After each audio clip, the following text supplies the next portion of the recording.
Hello and welcome to the Power Tools for webinar series from USBC. I am Kinkini Banerjee, the Coalition Relations Director at USBC, and so glad to have you join us for this session. Kinkini? Hi. Hi, Yes. sorry to interrupt you. We don't see your screen. I just wanted to flag you for that.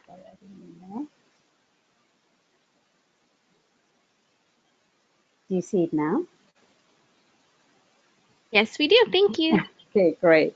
Well, thank you for being with us for the Power Tools series, the first one of 2019. And I am so glad to have you join us for this session. I'm Kinkini Banerjee. This series is organized as part of USBC's training, technical assistance, and capacity building support for our network of national nonprofit organizations, as well as state, territorial, tribal, local, and cultural breastfeeding coalitions. The access is free and open to all interested stakeholders who are involved in building and strengthening collaborative capacity to bring about policy systems and environmental transformations in the first food field. We hope that these sessions bring you ideas and inspiration to co-design more impactful policies, strategies, and programs. And the webinar announcements for this series is sent through the USBC's coalition announcement list. To streamline access, the webinars have been set up as a series. So if you're registered for one, you're automatically registered for the series. You'll get automatic announcements for these, reminders, and we usually send out the announcements a week before the session.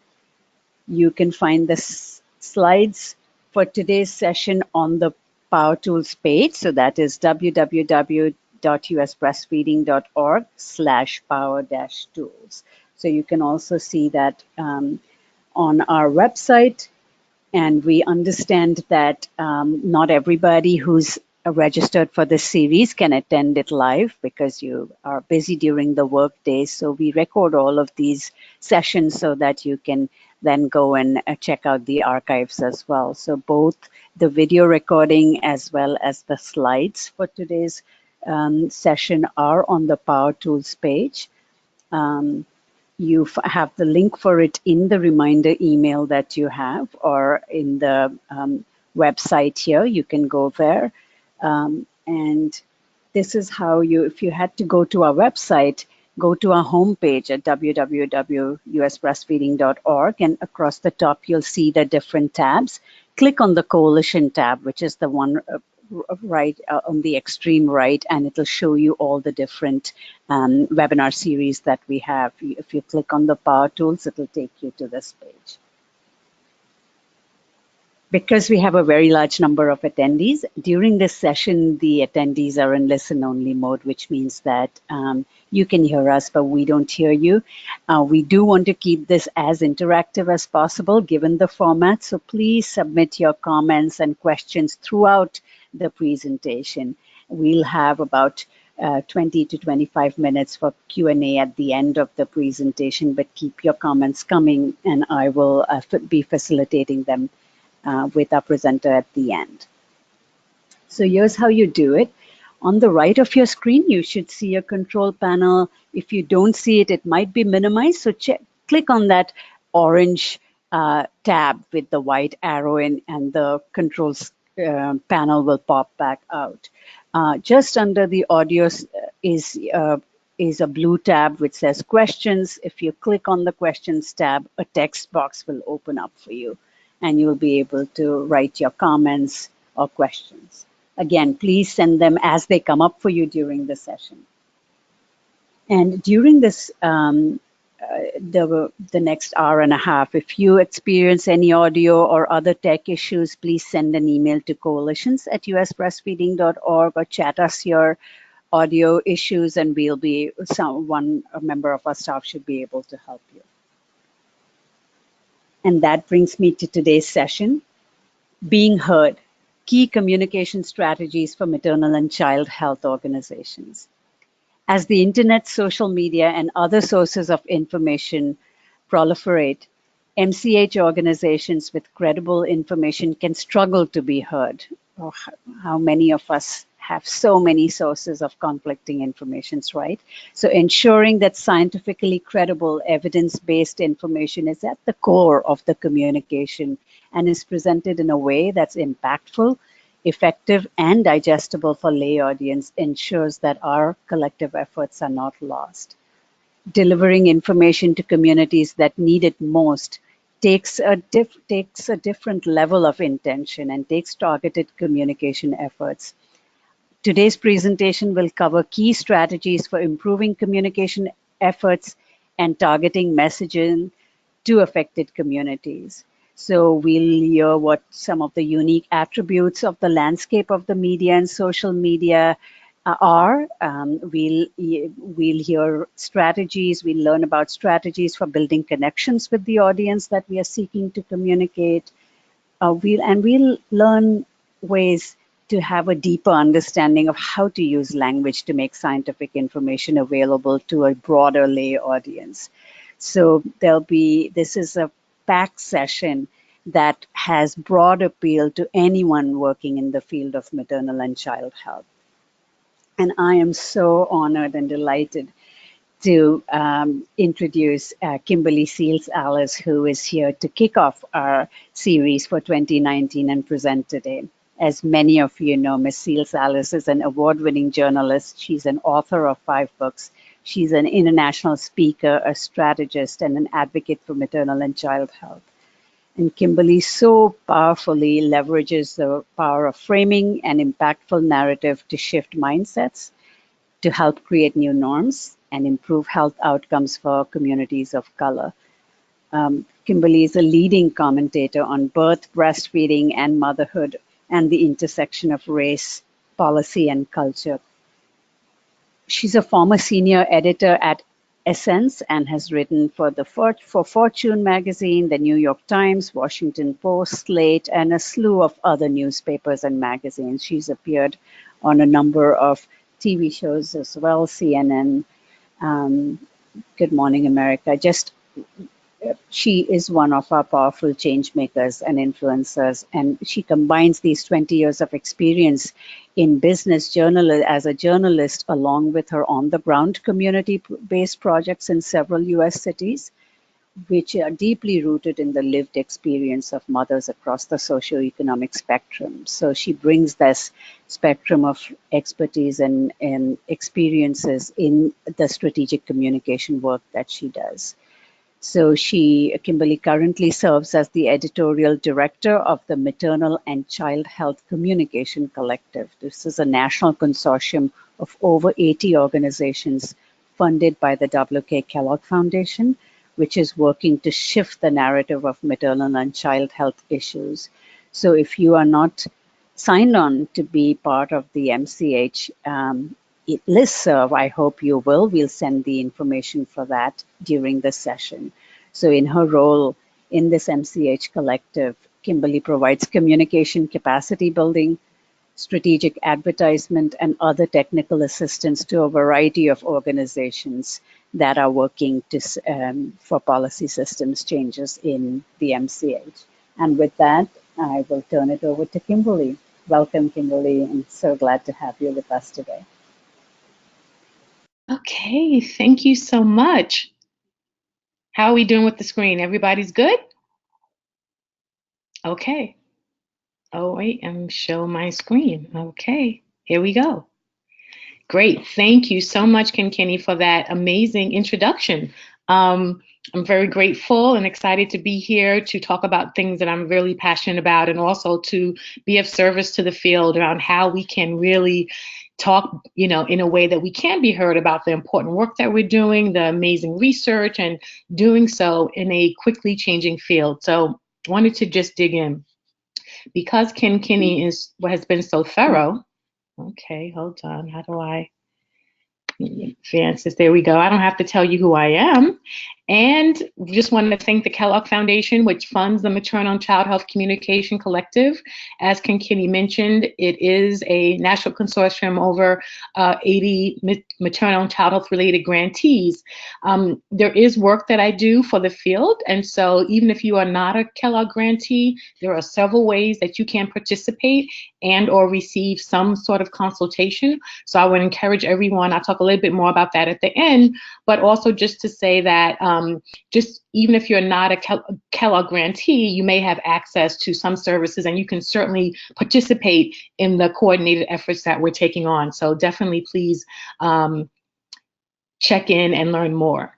So one of the things that I'm really proud about, in case you haven't seen it recently, one of our products has been this release of this exclusive investigative report, which really looked at conflicts of interest in pediatric nutrition and really, calling to task some of our major institutions around how many prominent folks who are making policy or actually have extreme corporate interests and other compensation packages that need to be considered. So if you haven't seen this story, I think we'll share the link, but this is one of the latest products of our work in really trying to use journalism, different forms of journalism, different forms of writing to talk about the issues that we know are going on that are affecting maternal and child health.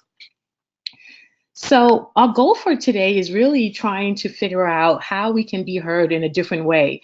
I'm going to talk about why now, why we have a particular time urgency, why we have to actually do more than just promote maternal and child health, that we actually have to protect it, and then how we can work on writing differently. I know many people are very used to writing from a research perspective or for an academic audience, but how do you take that very important foundation and shift it to something that can be used for others, that can be more impactful?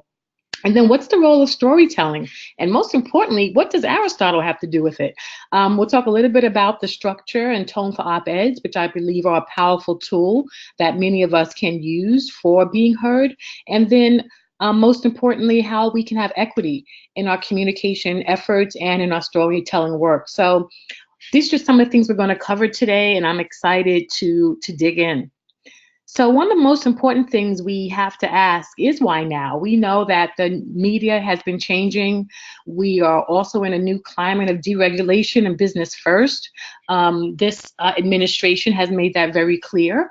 And then we know that there are some new and emergent threats to our work that perhaps we haven't encountered before, or we certainly haven't encountered in this magnitude, at the speed, in this environment of so many media platforms being accessible to everyone.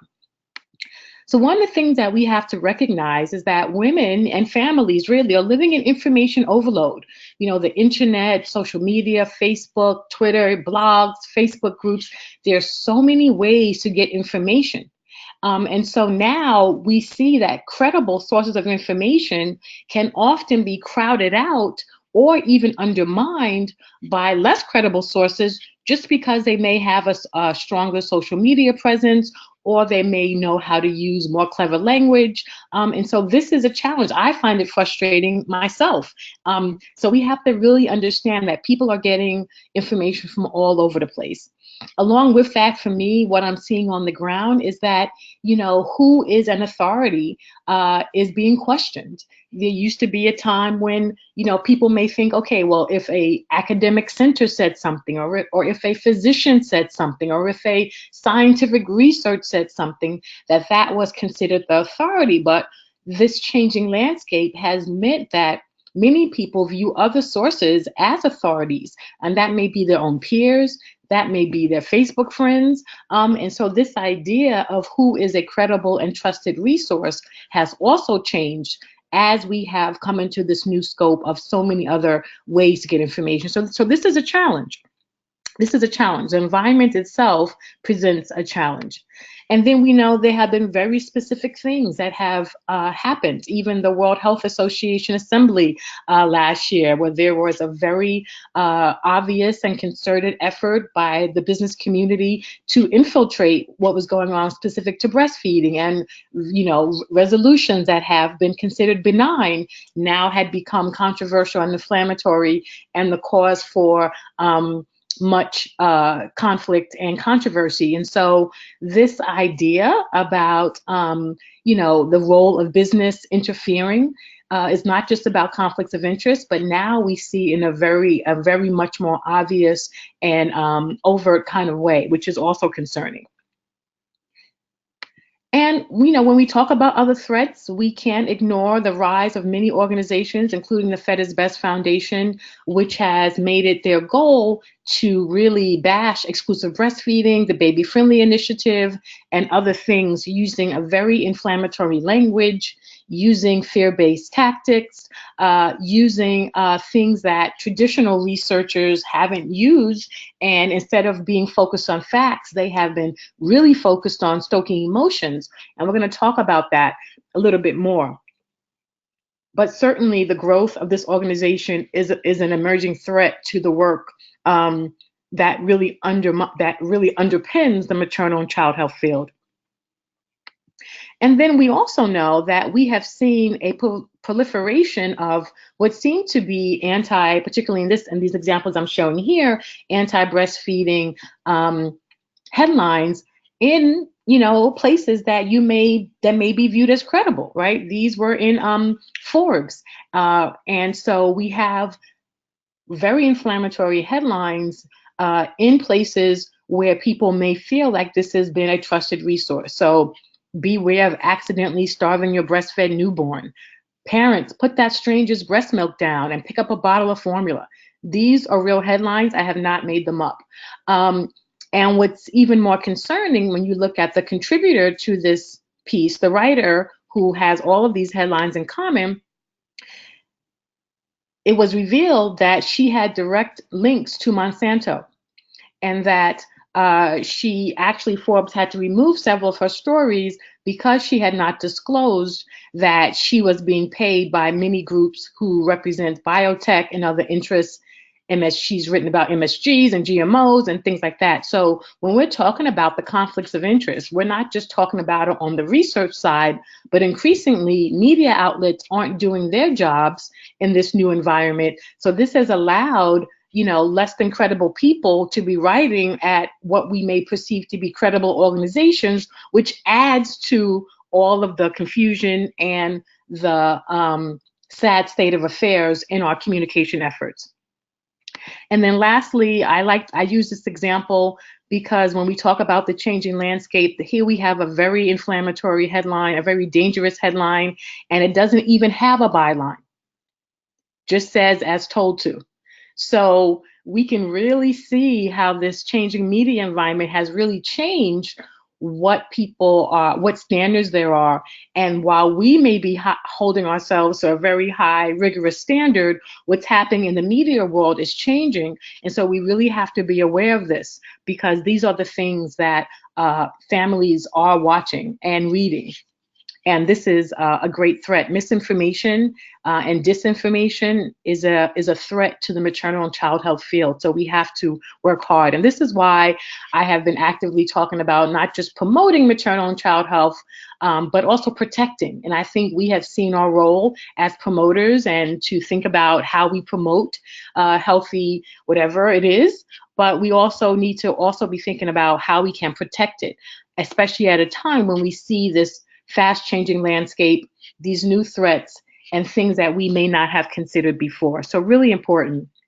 I've been using this quote a lot because it really, for me, summarizes what the issue is, which says, until the lion learns to write, every story will glorify the hunter, right? And so many times we're seeing the hunter being glorified because we as lions have been, heads down doing what we do in our service to families, working directly with mothers, and haven't looked up to look at the landscape to engage in a different way. And so really important that we really understand why it's so important for us to begin to write this story and to be more actively involved in how the story of maternal and child health is being told, so that it can be told differently and from our perspective in greater service to mothers and families and communities. So that's my kind of build up spiel to why we're here and why this is so important. I wanted to also lead with a confession, which is, for many people, I think they perceive that I find this type of writing and this type of work to be easy. And really, as Kenny mentioned, I was trained as a journalist. And as a journalist, you are absolutely taught through undergrad and graduate school not to include yourself in a story, not to have an opinion, that it is not about you at all. And I assume that for many of those who may be coming from the academic and research side, that that grounding is also there. And so I share that with you to share that what I am talking about and what I have done, I have learned to do, which is why I want to, help others to learn to do it. It was not my natural inclination. It goes against all of my, training and 20 years of being a working journalist. But it is a skill that I've learned, and I think that we all can learn it to some degree in service to our work. And so please understand that, if this hasn't been an easy journey, but it's something that I do feel is important, and I want to share with you some of the things that have helped me. And so our goal here is really kind of shifting a little bit about how we write so we can be heard. Many of us have been writing to inform, telling people about policy changes, telling people about research findings, et cetera, et cetera. But really, we have to write to motivate. Right? So how do we shift what we're doing to think about writing from just to inform and to give information, but also writing to move people to action? Because ultimately, that's what we want to do. We want to shift behaviors. And we now understand, given all that we've discussed about this changing environment, that shifting behaviors is more than just information. And if we're thinking that we can inform our way through improve maternal and child health outcomes, then we're really missing the point. And we're also failing to acknowledge that what we have been doing hasn't worked, right? We have to acknowledge what we have been doing hasn't worked.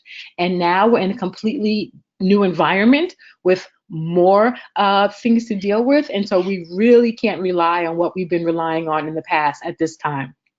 So our questions that we want to be thinking about, it's not just about the information that we have to share or the data that we have to share or the research or the studies that we have to share or the policy change that we have to share, but how do we share this information in a way that can influence public opinion, right? How can it lead to meaningful action? And also, how do we help use this to change people's understanding of the world? Because if we're not helping them understand how this relates to them, then we are not going to get them to move to action. And so these are the questions that we want to think about when we're doing any type of writing. How do we influence people to actually care and get them to take action instead of just reading something and having this information and feeling that we can be heard by informing? So one of the most important things that we is really critical to this type of writing, this type of thinking, is to remember that we're here to really present an argument, right? And again, this is learned behavior, but we really want to think about not just how do we have a topic, but what is our position on this topic? Or what is my organization's position on this topic? And if my organization cannot take a position on this topic, who can we support who can, right? Very important questions, because increasingly what we need to present more than anything is an argument. When I write something, I have two goals, right? One is to light a fire under you. If I can get you motivated, agitated, provoked sometimes, that is often my goal, right? To light a fire. My second goal is to illuminate. So either I'm trying to light a fire or I'm trying to increase awareness.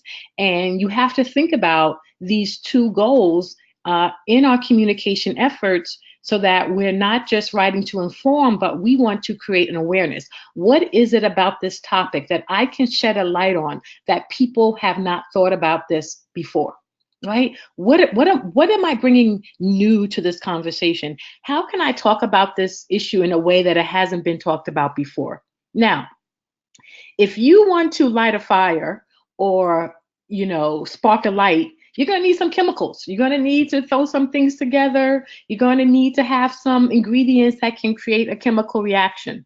So I want to talk to you about what I feel are key ingredients to how we can create a chemical reaction with our writing and not just have it out there as flat information in the space. So the first ingredient that's really important is your own values, right? Your personal values, your organizational values. This always roots and grounds what you're going to say. And you should never put out any communication, whether that is personal, organizational, a press release, a blog post, a commentary, an op-ed, anything that is not rooted in your values. And so that requires kind of knowing your organization. And that includes, kind of checking in on your values around equity, around, all the things that we know are important in this space. How are we kind of doing that? The next thing that's really important for me is really what I call chemical number 2, which is the machine. You really have to understand the thing that you're talking about. One of the things that was really important to me in the big letdown was for me to show the system, right? To show how commercial interests influence policy, to show the government's history of using commodities and subsidies and how we got to, cow's milk as the base for infant formula, like understanding the machine. If you don't really understand the system in which you're talking about and you're trying to illuminate an issue around, then you can't deconstruct it for others. So you have to understand the machine, whatever it is, whether we're talking about conflicts of interest, whether we're talking about research, whether we're talking about maternal health outcomes, whether we're talking about bias in care, and how systemic racism and oppression shows up for communities of color when they're using the healthcare system. We have to understand the machine, the system, so that we can really intelligently and effectively talk about it. So understanding the machine that you're discussing is critically important. And then the third most important ingredient for me is the people, right? How are we actually grounding what we're doing in the people? It's often very interesting to me that, working with a lot of public health folks, and I have to remind them that the public in public health actually relates to people. So always checking in that whatever we are writing always shows a connection to people. Even if you have new numbers, new data that you may feel is boring, how do you make that data connect to people? And we'll talk a little bit more about storytelling, but how do you always include people? This is what people want to hear about. They want to hear about other people, right? I don't know whether it's good or bad, sorry to say it, but your data may be illuminating to you, but without adding people, it is really going to fall flat and not really be heard beyond your own choir of listeners. And our goal is to be heard beyond our choir of listeners. So those are the 3 chemical ingredients that I think are important when we're trying to spark a reaction and to create lights of awareness in the community. And then, there's Aristotle, who taught us something really important about ethos, pathos, and logos, which was we need emotion and logic, and that there are ways that people think about something and read something to decide whether they're going to take it on. Is it credible and worthy? Does it appeal to me? And does it make sense? And certainly the credible and appealing are the 2 keys to what we're missing.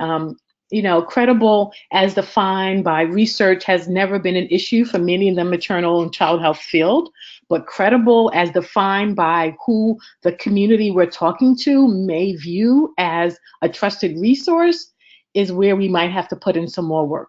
Right? It's very easy to consider yourself a credible resource if you don't consider perhaps the history of people of color and their relationship with the medical field. If you don't consider the history of Black people being used as medical experiments, or what happened to the Native American community and continues to happen, right? It is very easy to make a very basic idea of what is considered credible based on institutional status or name without thinking about that, asking that question from the community's perspective. So really understanding that and taking these lessons from Aristotle can help us make sure that when we're writing something, that we're actually making sure that it can move people, that it impacts people, that they are touched by it in a way that moves them to action, whether that is their own behavior change or perhaps doing something in their community. Perhaps it's something that we want them to sign on to or call their congressman for or, push for. But if we're not using these tools and speaking to them in their own language, then we're not going to move them to action and we're not going to be successful in being heard. So with these thoughts in mind, one of the key ways that, one of the key writing tools that I think is so important for us right now as a field is really capitalizing on op-eds. There's a great space for commentaries and writing from an authoritative perspective. I think the changing landscape of media, which has, as I discussed, brought many challenges, but it has also opened a number of opportunities, whereas many of these places are always looking for content. And so that is an opportunity that we can actually leverage by mastering the skill of writing an op-ed or commentary writing and seeing what that looks like. So I often say, there are some guidelines. Writing doesn't have hard and fast rules, but the op-ed is about structure. And so we want to get that right. One of the things that's really important about op-eds is that, and I think this is why this field can be so successful in deploying them, is that op-eds are rooted in research. They aren't just, what we might consider a blog post around opinions. There is a research underpinning to good op-eds and the ones that, reputable online places will take. So you want to do your research, and not just about your topic, which you may know like the back of your hand, but also understanding who last covered this topic and how. What is being said and how is what you're going to say going to advance the discussion, right? More to the point, what is not being said? I think that one of the ways that I have had success in many of the ways is looking at an issue that's being talked about and thinking about who's not being included here. And we'll talk about the many ways that you can use that lens to your writing and to your work, particularly as it relates to how we make sure that we are telling all stories. So do your research.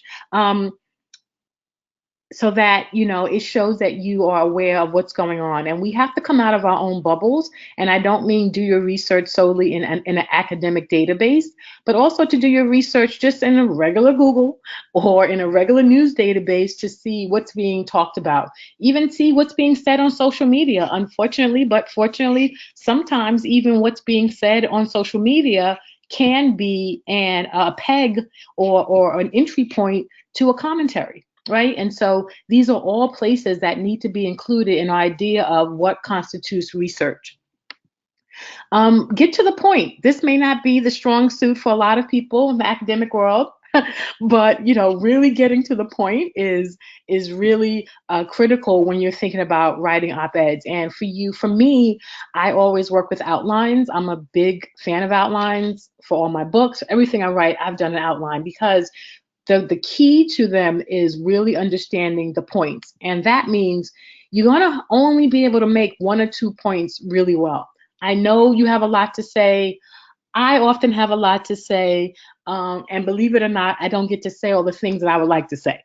But the goal is to identify 1 or 2 points that you want to make really well and stick to those. There will be other times, other venues. One of the things that I strategize about is, okay, these are the 2 points I'm going to make in this op-ed, but when this is published, these are additional points that I could make in my Twitter posts or on the Facebook page, or, and these are some of the things that I work with organizations to do, so you don't feel that you have to cram everything into this op-ed, which is going to make it less likely to be accepted and less likely to be impactful when you're doing too much. Okay, so that's really important. The other thing, the way that op-eds are different is like you are expected to have a strong opinion. This can be a personal opinion or organizational opinion. You are expected to have a clear thesis, and it should be rigorously reported and marshaled with a persuasive argument. It is a very different writing tool than just presenting information. And so again, thinking about who in your organization or who within your network may be best to do this is really important. And then how can we be timely? You have to look at the news, look for trends. Sometimes, again, we really want to come out of our own bubbles to think about how we can find out what others are doing. One of the things that I talk about a lot in CH Works is, what are we looking for trends outside of our space? I've always been talking about the important work being done in the broader food movement. What's going on in the broader food industry and movement that may be something that we could tap into. There are lots of great conversations that connect to maternal and child health, obesity. Right now, we're having a whole bunch of conversations related to what's going on in our political environment. What's happening with the health of folks at the border and in these detention centers. And there's so much that we can use the news to tap into to think about how we can be effective. So I want us to constantly look for trends and think outside the box. One of the things, so here's an example for me, where I, was looking at a trend in terms of a lot of conversation about female rage. I don't know if you guys saw these pieces, but really felt there were two gaps, right? Who was not being included in the story? And for me, that was mothers who have a unique relationship to anger as a dividing tool, not as a tool that has brought us together. So that allowed me to talk about some of the issues that mothers face, particularly in early mothering, and then to see that actually for Black women, rage has been a problem and that we don't necessarily have the privilege of being angry. So this is just an example of one way that you can look at a very common ongoing trend and think of ways to insert other areas of the conversation that may be missing, so that we can kind of be more insightful and clever in how we're pitching our ideas and not just think, oh, I have a report or I have some new data. So once you do start writing, the writing process for an op-ed really requires a lot of stinginess. I hate to say it, but it's true. So you really want to make every sentence count, and just really try to be as succinct as possible. There's nothing better than the old saying, K.I.S. says, keep it simple, silly, which is just, I know that for many people, you may have some really impressive language and some really impressive statistics and, some really impressive jargon, but this is not necessarily the time for that. It is really all about simplifying it. And if you have any young person in your circle, in your job, at your job, in your life, and they don't understand what you're writing, then you should probably take another stab at it. It really is about not being impressive with language, and not that you can't use sharp vocabulary words, but there is jargon in maternal and child health that gets in the way of our messaging. And so we really have to understand how to deconstruct that to make it plain and not get caught up in trying to be impressive with language that only is for other academics or researchers or policymakers, etc. And then you also want to write with authority. You want to avoid the passive voice, use declarative sentence, be specific. What is it that you want to do? Make sure there's a call to action and people can walk away from your piece kind of understanding what you want them to do, what you want them to know, or if something that you are saying needs to be changed in our system. Put that out there and be very clear about the policy change, the systemic change, the behavioral change that needs to happen. Sometimes you feel like you want to cover both sides of the issue, but really this isn't really the place for that, except in one specific place, and we'll talk a bit about that right now. So in terms of construction, when you're writing op-eds, they have a very basic construction, which is an introduction, a main body, which is 3 paragraphs, and your conclusion. It is really rather simple. And when you kind of veer from simple construction, it really is when an op-ed can go awry. So your main body, we talked about those 1 and 2 points made very clearly. And then that last paragraph in your body paragraph is something that is really, really important and is considered an essential ingredient to an op-ed, and that is called the to be sure paragraph, which is really where you take your argument and you debunk your own argument. You acknowledge shortcomings. You want to acknowledge what detractors may say. You want to acknowledge critics, and you address them. If we're talking about paid leave and businesses also bring up the cost, well, people say this is going to be cost prohibitive, and then address why that's not so. but it really is a very important part of op-ed construction to show that you know the objections to this argument and that you have preempted them. So, you don't want to avoid the counter argument. You may feel that, why do I want to say what the other people are going to say? But this is a critical part. And if you're missing this in your op-ed, it may not be viewed as seriously. It may not get accepted. So we want to kind of always show that we're willing to look at the arguments on the other side and then debunk them. This is also, I feel, really critical as we're dealing with some threats, particularly related to the organization that I mentioned earlier, that we have to acknowledge what others are saying and then show why that argument doesn't have merit. But ignoring it is just not a good communication strategy either way, and it certainly is not something that is expected in many of the communications that we know can work. So that's something to think about. And so this is really some of the basics around constructing an op-ed. Again, we can't cover everything in this hour. Happy to work with anyone individually. Happy to talk to anyone individually or organizationally about what can be done within the collective, the consulting work I do outside the collective, and how we can work on these issues. But it's really important for organizations to identify who can be a thought leader in their organization and then use that person to marshal them to kind of create op-eds, try to get these commentaries placed, understand the structure, take on this voice, and then use that to push for change. Really, really critical. Now, as we do that, we have to remember something that is critically important. And I love this slide. Everybody knows I love this slide because this is a picture of Narcissus. And for everyone who knows his story, he loved looking at himself so much that he eventually withered up and died, or froze and died. And I always appreciate this illustration because so many times in our work, we get caught up in our own messaging, right? What we want to say, what we think is great, the data that we're excited about. And that is where our messaging will literally die. Will literally die. It will not get anywhere, right? Because what we really want to do is to reflect others in our messaging, to reflect others in our communication efforts, not to be caught up in looking at ourselves, our great work, our research, our data. And I assure you that when you reflect others, it will surely amplify your work. It will. It happens. But we have to be willing to amplify others. And so that's why it's so important to talk about the role of storytelling in this work as well, because that is something that we have to think about. Stories are just really basic to humans. Storytelling is our most basic form of communication that has been around since the beginning of time. Stories engage people on other levels. They help us see the world in ways that we can't imagine. They deepen our understanding of who we are. When we hear a story, that really helps us get it. And so we really want to think about how we can engage storytelling in our work.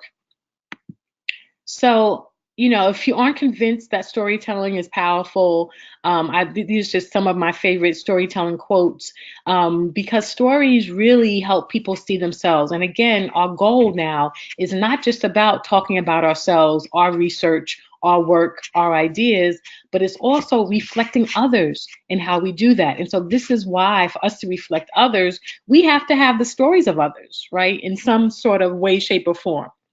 And stories are important because ultimately our goal is to create a new narrative in maternal and child health. When we talk about the goal of the collective being to shift the narrative of maternal and child health, a narrative takes time, right? And for me, those stories are the tiles that we're laying, and the story and that mosaic that the tiles create is the narrative. So we have to lay the work to actually create the new narrative. And that new narrative can only exist when we start telling different stories. And those stories become the tiles. And those tiles become a whole new picture that we can create this new narrative. And one that's not just necessarily rooted in data, but also shows the impact on people, that shows where these things are impacting people's lives. So a couple of things that are really important when we're thinking about telling stories. One is that we want to avoid fear-based messaging and negative frames. The fact of the matter is that we have never been able to scare people into doing anything. It's just not an effective tool. fear is a form of control, and you really can't scare people into caring about something.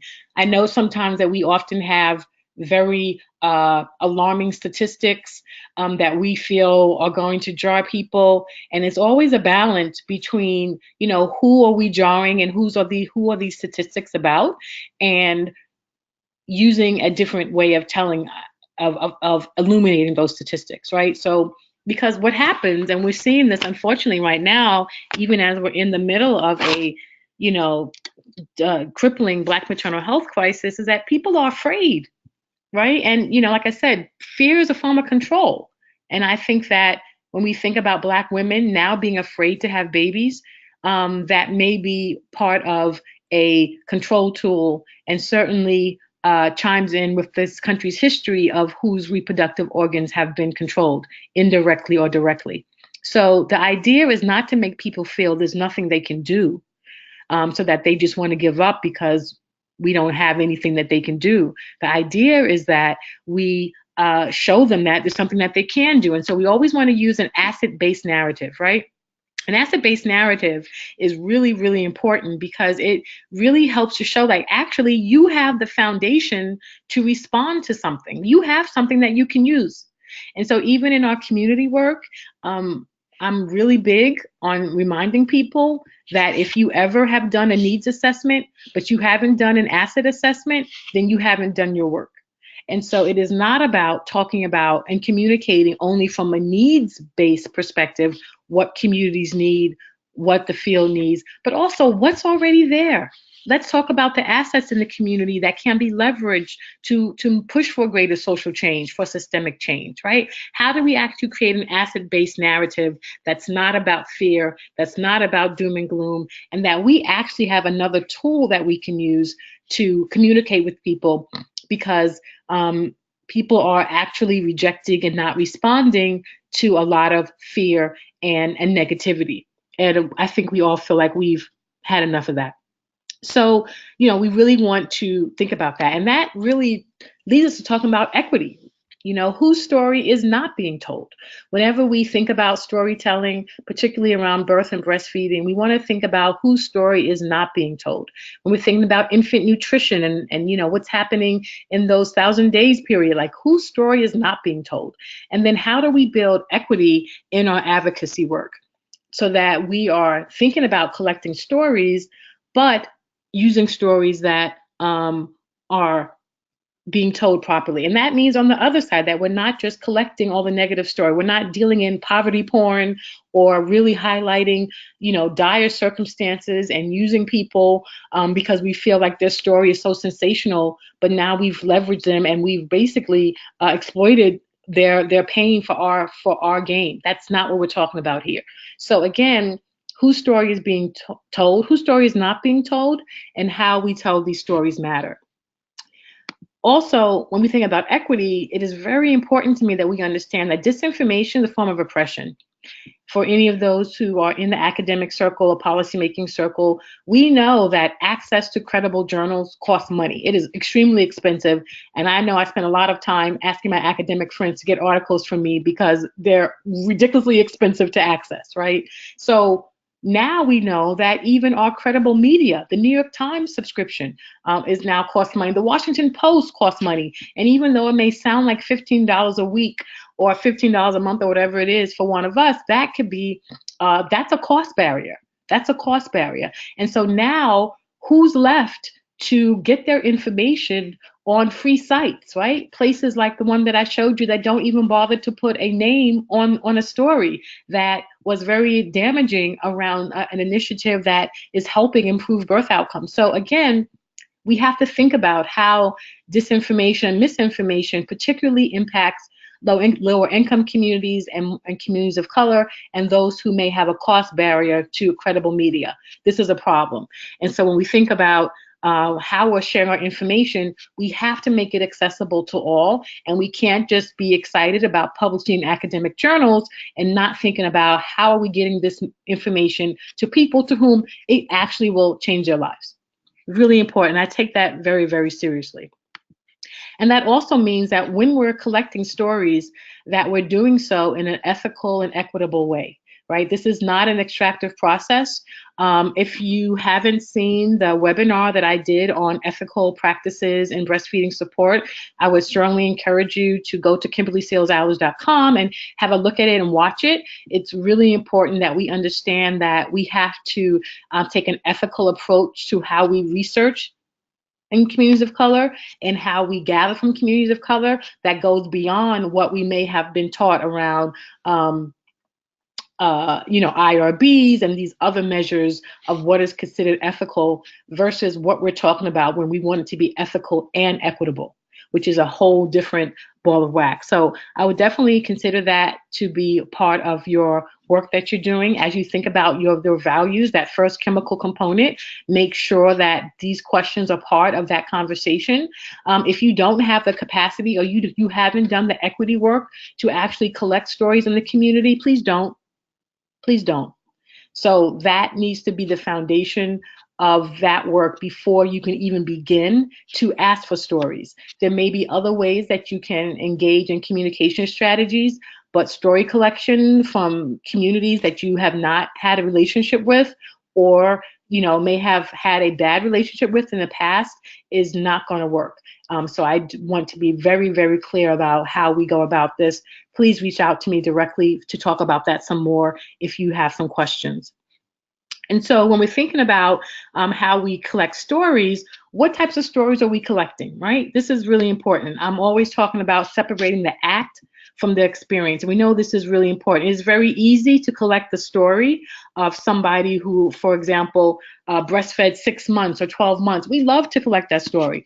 But did we really talk about the experience of breastfeeding for 12 months? Did we actually capture what it took for that woman to reach that goal? Did we talk about every barrier that she met at her workplace, perhaps at a doctor, perhaps in her family, perhaps in her community, at the businesses that she had to frequent, at her community college? If we are only telling a story about acts based on time, but we aren't writing, communicating, and talking about the experience of everything we're doing, from birth to breastfeeding to infant nutrition to whatever, then we are not going to be heard.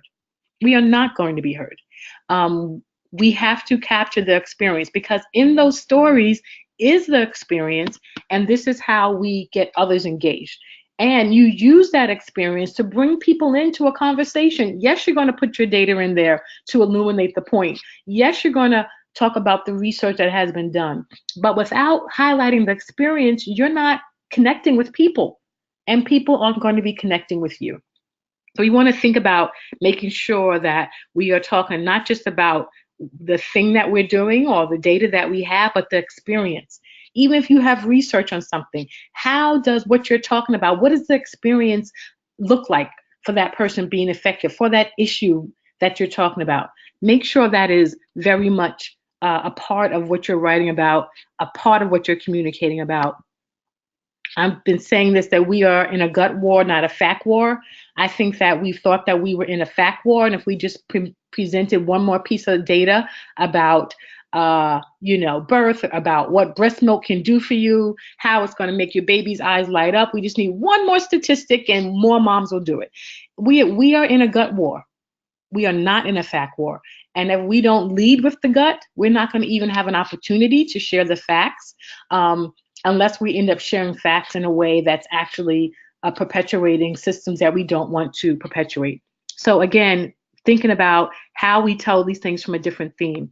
If we are highlighting a problem, how have you also talked about a solution?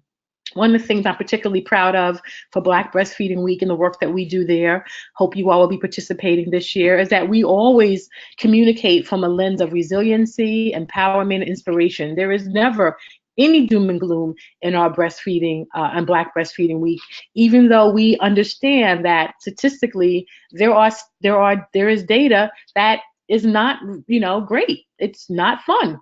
But we use a different frame to get to that data. And we don't lead with that. We lead with empowerment. We lead with believing in people. We lead with reminding people what they can do. We lead with empowering them, encouraging them, inspiring them, seeing the best in them, right? That's how we lead. and then we can get to the other things because we know those things are there. So again, it's really important that we think about how we're leading this conversation and how we're engaging with people. One of the things that I say is the greatest poverty, well, someone said, sorry, is the poverty of imagination. And this is so true. I think that, as many of us may have a lot of passion for, working in communities where that may be perceived as poor, where's our imagination? Are we still doing the same thing?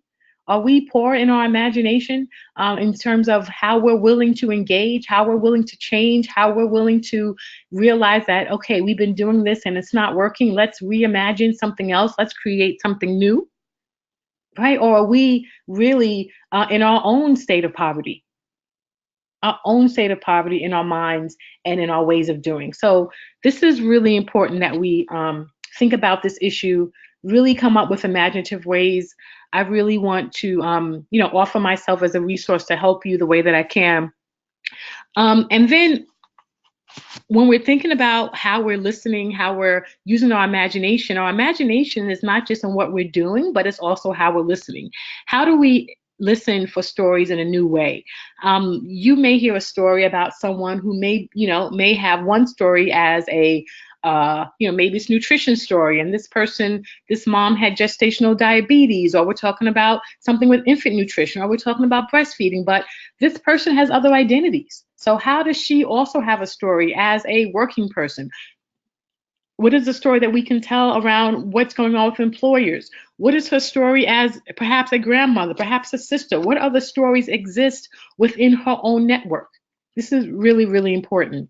Now, one of the things that's really critical to the Maternal Child Health Collective, as we wrap up and I get ready to take some questions, is that the Maternal and Child Health Collective is really all about creating a network, right? So what we have been doing is working in agreement, but we have not been working in concert, right? We have not been working together. Everybody agrees what our maternal and child health goals are. There's plenty of them out there, but we haven't been working together to change it. And I think that's what we want to do. And so the collective is really about how do we create coordinated activities? How do we work together around an issue? So that means that if someone in the network, whether you are a grantee or not, is putting out something and you would like our support to post this on our Facebook page on the same day, share it on social media, that's what we should be doing. That's what the collective is for.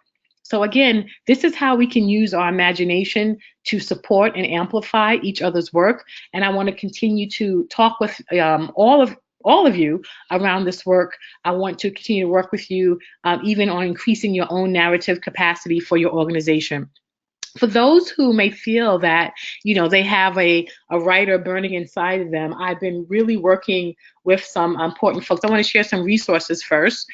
For those who may be interested in learning more about op-eds, the Op-Ed Project is a great organization that really does some great training. Here are some links here that I'm sure I will ask USB folks and Kenny to put into the chat for everyone. But just really some great lessons, some videos, some other tips around how you can really make your writing strong, and then what we can do to really leverage that in our work.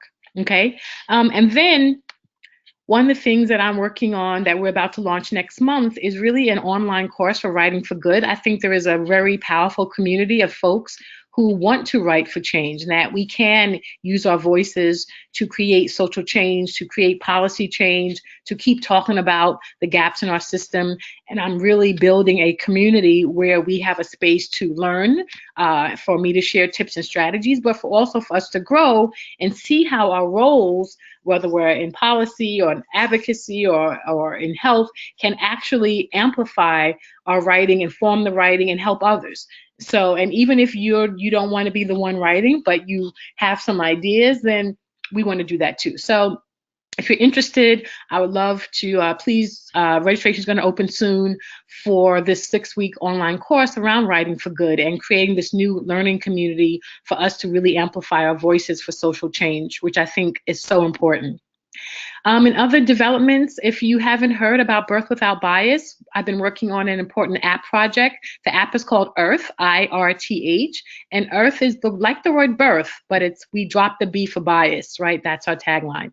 And so Earth is an app project we've been working on that really would allow you to see a review, a hospital doctor review from someone like you. So what if I, as a Black woman, could have read the review from another unwed Black woman when I had my first child, to see how other people like me fared or experienced that particular doctor or hospital, for me to know what to expect. So in the app, you can enter your race, ethnicity, your sexual orientation. Same-sex couples I'm sure they would love to know how others fared and their experience. You can enter all sorts of things about yourself, including your income, your insurance status, your religion, and it will generate a review from someone just like you. I'm super excited about this concept. If you didn't know, Earth won the award from the MIT Media Lab at the Make the Breast Pump Not Suck hackathon last year, and now we have just launched the portal birthwithoutbias.com as a way to collect the stories. So we need to begin to collect stories to start seeding the app, and so please reach out. You can email me directly, but we will be starting targeted campaigns. I would love everyone's support for us to let moms know about this service. Anyone who has delivered in the past 3 years can leave an experience in the portal, and for us to start to populate it so we can move on with the app development. I'm super excited about this process and happy to answer any questions about Earth as well. And then, always please stay in touch with me. If you're not following me on Twitter and Instagram or on Facebook, please do. Here's my personal email. Please sign up for my newsletter where you can get all the updates on Earth and the other projects that I'm working on. And the MCH Collective, Marian Rice is our program coordinator. If you would like to be involved with the collective, like I said, it is open to those. Even if you are not a Kellogg grantee, please email weshiftmch@gmail.com and just say, add me to the list, or let us know how you'd like to be involved. We love for you to know about our coordinated actions that are coming up. And we do have some allotted hours for those who are not grantees but are doing significant work in the field for consultation. And then we could talk about some other work that we can help you with. But it really is a great resource. It's going to be over, I think, in October of this year. So please get it while it's there. Hopefully, we'll all be pushing Kellogg to think about, funding it again for another 18 months. But it's an incredible resource. I'm here to support you and really want to just make sure that I'm clear about that. And also very happy to take any questions. So with that being said, I definitely want to move us to questions. Oh, sorry, I didn't mean to do that. And I want to move us to questions and see how we go from there. Wonderful. Oh my goodness. Thank you, Kimberly. That was powerful, just powerful. So many takeaways. And just thinking about some of the main takeaways for me, and in this changing media landscape where misinformation, disinformation is rampant and so brazen at times, and where fear is being weaponized, fear and anxiety are being weaponized, our goal is not just to promote MCH, it's to protect maternal child health. And so our messaging has to go from informing, from writing to inform, to writing to motivate. Just fantastic. And how we can amplify our own voices, and just so many great strategies, and how we can truly reflect others in our community, in our communication methods, and that will amplify. So we have a bunch of questions. Oh, great. Thank you again. That was really powerful. So this is Kara from Maine writes that, thank you for the super helpful and inspiring work that you do. Thanks for your inspiration. The Maine State Breastfeeding Coalition is planning a storytelling event. Very excited to be collecting stories, changing the narrative. And this webinar has definitely given them a lot of ideas and resources. And we'll be posting all of these on our page as well. Are there any advice that you'd give to people hosting actual storytelling events? And how would we do this respectfully, getting our community and to use their stories, but also from our peers, but just advice that you would give to folks wanting to collect and host a storytelling event. Yeah, that is so important. Sounds like a great idea. So thank you for that. One of the things that's really critical is one, transparency, right? So you should be very clear and have this written down around what people are agreeing to when they share their story. You should also be very clear about how you will use their story. You should have articulated what happens, what is the mechanism if they decide that they don't want their story used anymore, which has happened, right? So all of those things need to be step one of having a story capturing strategy, so that one, you've been respectful to the community in terms of your own transparency about how it will be used. You need to think of every potential, like, don't say it's going to be used for our website and you didn't mention social media, or be anticipatory, and next week, next year you may have a podcast and you can't use the story because you didn't put the word podcast in it, right? So again, be anticipatory, and also make sure that you're getting permission and being transparent about all the ways that you want to use the story. The other thing for me is that this is really, really critical. If you know that you're going to be using this story, kind of beyond free marketing, some people use stories in their grant writing, which means they have used a story to get money. And so I don't ask people for stories without having an offer. So what are you giving people for their time and for their share, right? Stories are valuable. They can be used for many purposes, which can advance an organization, which can, bring you money. So how are you respecting people's time? Sometimes it could be as simple as a gift card, but I would strongly suggest that when you think about what's ethical, that you also consider that you're not just there for an ask, but you also have an offer, and knowing what that offer is. And again, that's part of your being transparent. I cover some more stuff in that webinar. And so I would strongly suggest that you and your team have a look at it. But this sounds super exciting, and definitely stay in touch and keep me posted. Wonderful, thank you. And Kimberly, you mentioned that webinar that you did with the MCH Collective on the ethical use of that. So we'll make sure, is that available as an archive for folks to, or is there some way they can access that with? Yeah, I will. Let me grab the link right now and see if I can send it to you or Miriam, or maybe I could figure out how to put it in the chat, but that's not likely. Let me see if I can grab it. Yeah, one thing that we'll do for the folks who are on this webinar too is that there were just so many great resources that Kimberly gave through this session that were in her slides. We'll kind of collate that together and put that as links on the Power Tools page as well. So you'll see the slides and you'll see all the other links coming up soon. So we could add that. That'd be great. Fabulous. More questions about your writing course and so the registration opens on the 23rd. We have the link for that. Mm-hmm. And is there a deadline for application? How do you, there are things about. For the writing course? Yes. No, there is no deadline. I mean, right now it's going to be kind of capped at 20 people for the most part for the first one. So that will probably be just the limit on that. There is going to be a fee for that. That one's not through the collective per se, but it's been something that grew out of what people have been asking for and looking to do within their own organization. So but all of that information will be there, and I'll be sure to keep folks updated. And definitely, if you sign up for the newsletter or you're following me on any of the pages, you'll be able to see all the exciting announcements that we're going to be making about the online course. Great, thank you.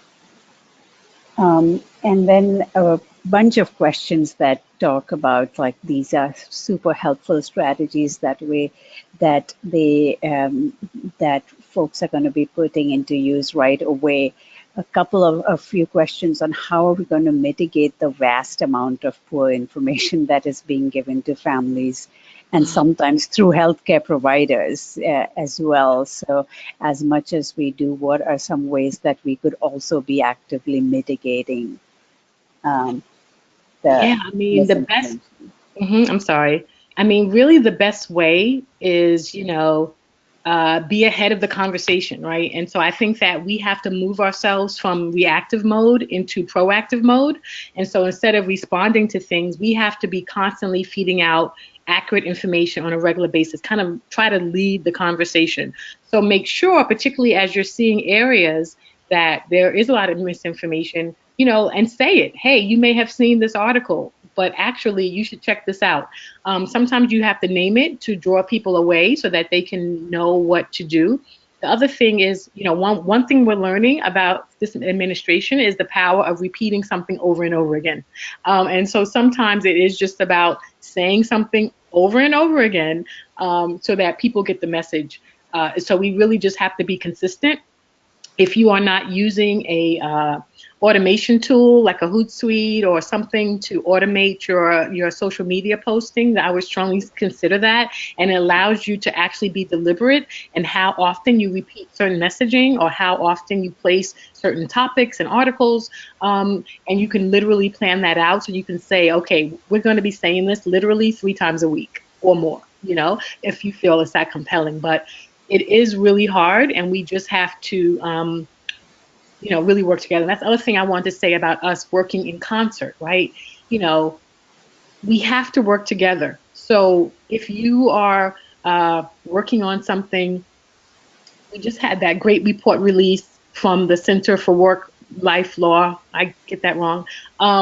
But, there was a great opportunity for us to really amplify that together. So if we have some time and we know that something is coming out, you're doing something, let's use the collective. Let's come together, and we can make a bit more noise collectively than we can individually. And that's something we have to try to do. So that's one of our goals. We had a lot of initial consultation in the first half of the grant, but this part of the work, we really want to be focused on how we work together and amplifying existing messaging, amplifying reports that are coming out. If you have something, please let me know. We'll also be reaching out directly to ask so that we can kind of make some space in the noise. It is a challenge, but we just have to keep at it.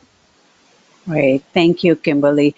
And as Kimberly said, just as she is such a powerful catalyst, we all are catalysts, and we will be, lighting a fire and illuminating. We can all do that and power in solidarity. So we don't think we have to do everything ourselves. Lifting up what our peers are doing, what other stakeholders are doing to advance this is going to be key, so that we can have our own army of consistent, proactive messaging that we do.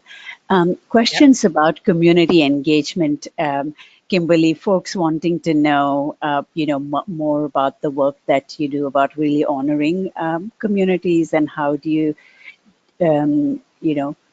work with the community, honor the asset base, the strengths and wisdom within the communities. We get a lot of calls with folks saying we just don't know how to meaningfully engage the community. That's such a complicated question because it's a process. If you haven't seen my 3FCI presentation, I would encourage you to try to see that one. It's not a quick answer. It is a process. Community engagement is a process. And that's why I talked about kind of the work you have to do internally with your organization first before you can even think about being in the community. That is really, really important, so we don't actually do harm or reverse efforts or impact efforts that may be gathering steam. One of the things that I always say is that whatever the question, the answer's in the community. And so if you are wondering how your organization can be better engaged with the community, then I would suggest that the first thing you do is ask the community, hey, we've been here, we haven't done a great job of engaging with you. What can we do? Literally take that question to the community. One of the things I'm big on is community town halls, meetings, whatever you want to call it. Always have food. We invite the community in, and we have a conversation. And so I think these are great opportunities to do that. Another thing that I talk a lot about is honoring community members. We have done very simple award ceremonies, honoring a mom, honoring dads, and This is a very simple and effective strategy, because when anyone gets an award, they're going to bring their family, right? And so you know that people like to be recognized. They like to have that moment that they can share. They like to bring their family to be there or their friends to be there.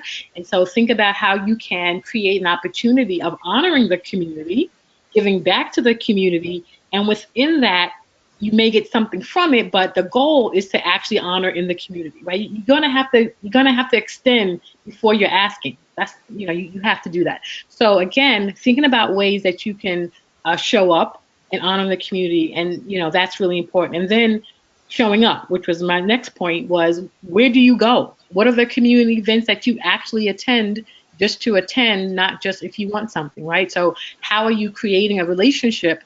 And what is that relationship you've been creating with the community, which perhaps has been, I'll show if I need something.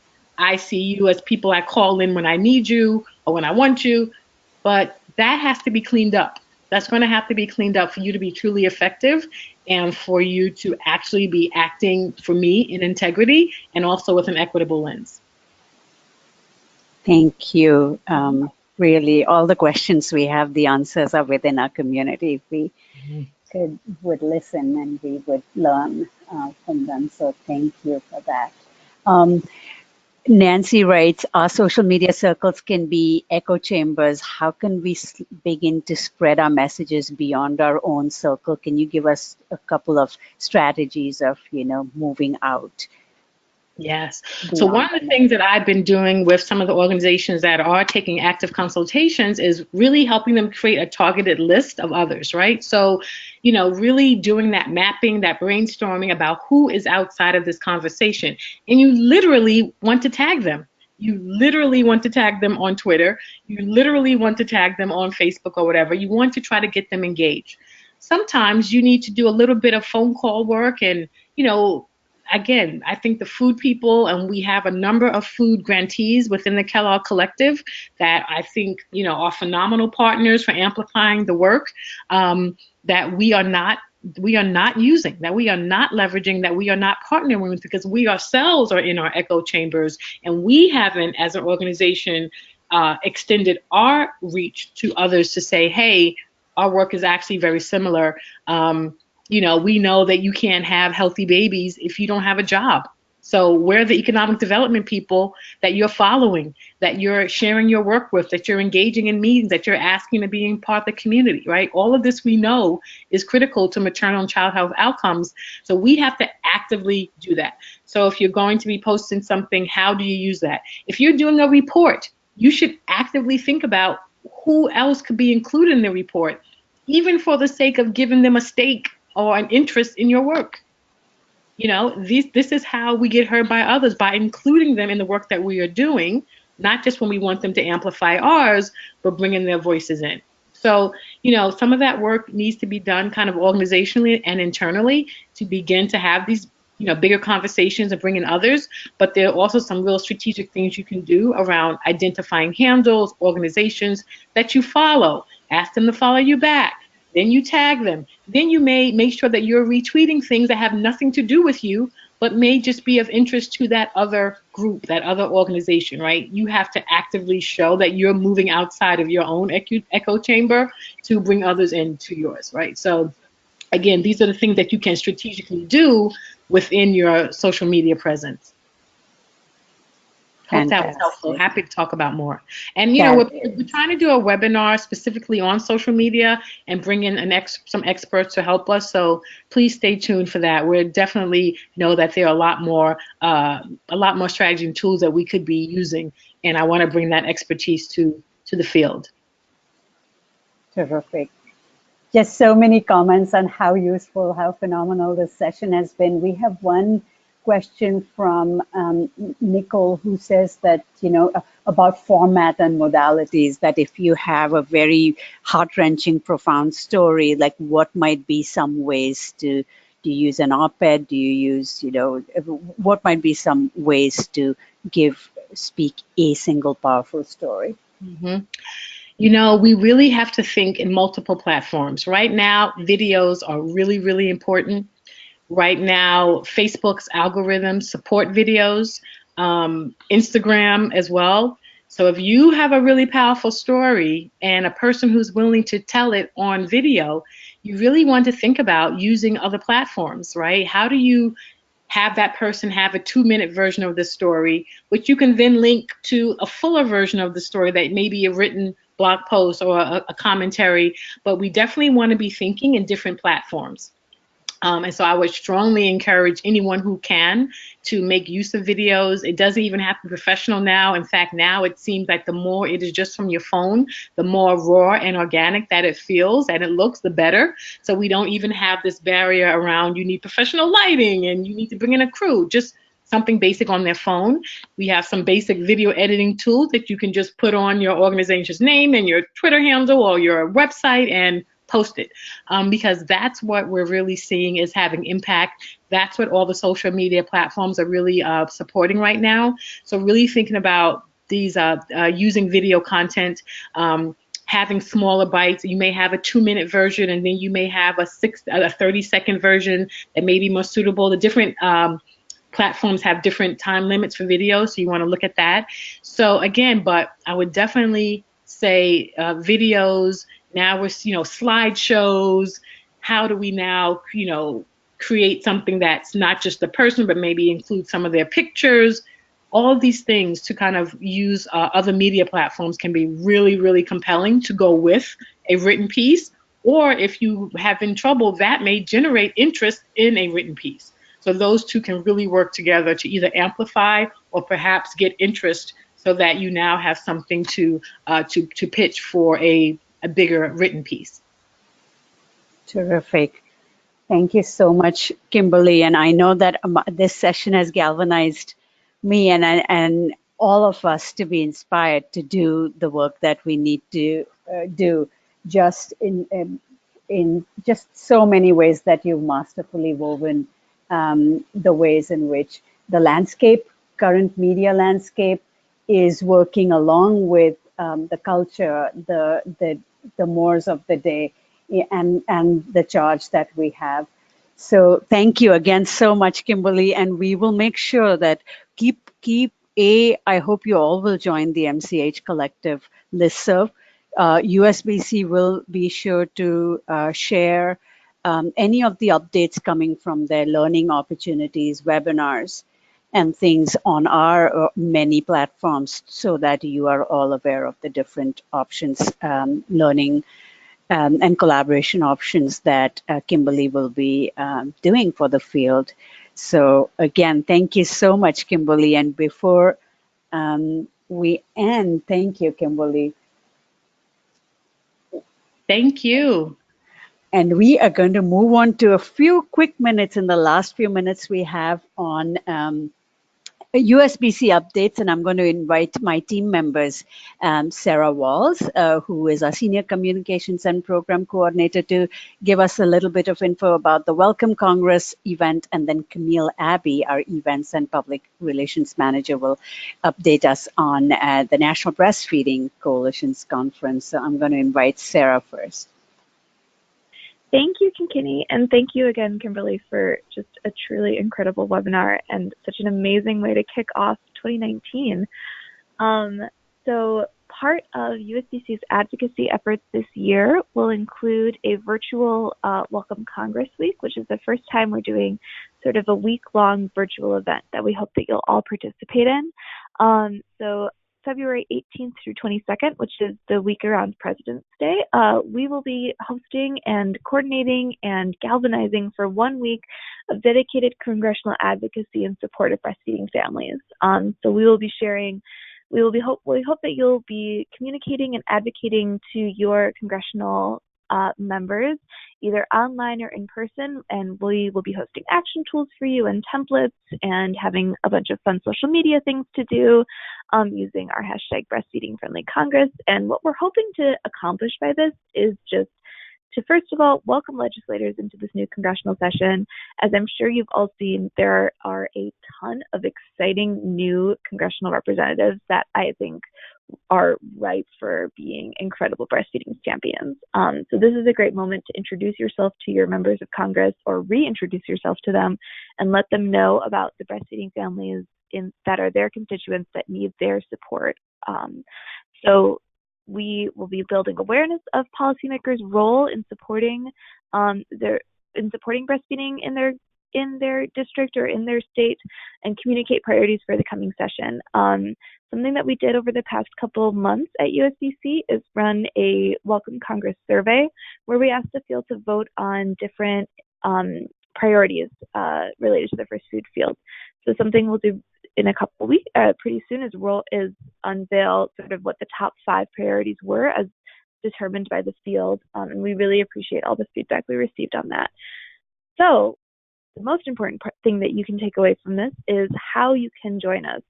So we've included a link in the slides, and I'll put it in the chat after I'm done talking, where you can join us on our Facebook event page. That's where we'll be posting all the updates. That's where we'll be posting the materials, where we will be like gathering up to take all this action together. And it's going to be a really, really fun week. And we encourage you to reach out to us with any questions. And we hope to see you participating online. Thanks. Wonderful. And I hope that we'll use all of these communication strategies that we've learned today to bring, the power of the narrative during Welcome Congress. So thank you, Sarah. Moving on to Camille. Hi, thanks everyone. I would love to echo Sarah's sentiment towards Kimberly. Thank you again so much for this webinar. Always your work is powerful, engaging, wise, and we are all grateful. So I know you've heard it before, but it's true coming from me and all of us. So thank you. I am here to just remind everyone that the National Breastfeeding Conference and Convening, we've slightly changed the name, so it's very inclusive. It's not only for coalitions, it's for everyone engaged in this work. National Breastfeeding Conference and Convening is going to be in June this year. So we're saying it lots of times. I don't want anyone to, discover in July that they've missed it because they're thinking it's in August like it always has been. So it's this year in June, the 14th and the 15th in Bethesda. So you fly into your favorite DC airport or BWI, and any of those will get you there really easily. It's about 20 to 30 minutes from the airport on the Metro. So how can you stay updated about all of the events that are going to happen there? We'll have the membership meeting for USBC members. We will have the Advocacy Day at the Capitol will be happening, as well as our nearly 2-day-long conference. So that's all happening in Bethesda, and you can stay updated via the website. So you can bookmark the conference page. That's where everything's getting built, and as it happens in real time, you'll notice. But also the Facebook event page. So that's really where we're plugging and reminding, and we are always asking for you to share, because you sharing with your networks is what makes this conference rich, inclusive, and inviting. So we hope that you will invite others, invite all of your colleagues to please do their best to participate. Along with that, just wanted to say 2 other things. One is that our call for presentation proposals deadline is this January 31st. So there's about two more weeks really until that deadline. So if you would like to present at a breakout or a poster presentation or a table topic, any sort of format, please go to our conference page, and there is a very obvious link to submit your presentation for consideration. And also we have 3 different categories of awards that we are offering this year. So it provides registration support as well, free registration, let's be honest, free registration, travel, accommodation, recognition for all of your work in this field. So please feel free to look at the 3 categories. We have tribal trailblazers, cultural change makers is a new category for this year, and emerging leaders. So 3 categories that encompass, it's going to be a bunch of people, we hope. So please feel free to submit yourself or someone you know, invite them, tag them. That deadline is not till February 15th, so there's 4 weeks for that. So just wanted to plug for those 2 important deadlines coming up. Thank you so much.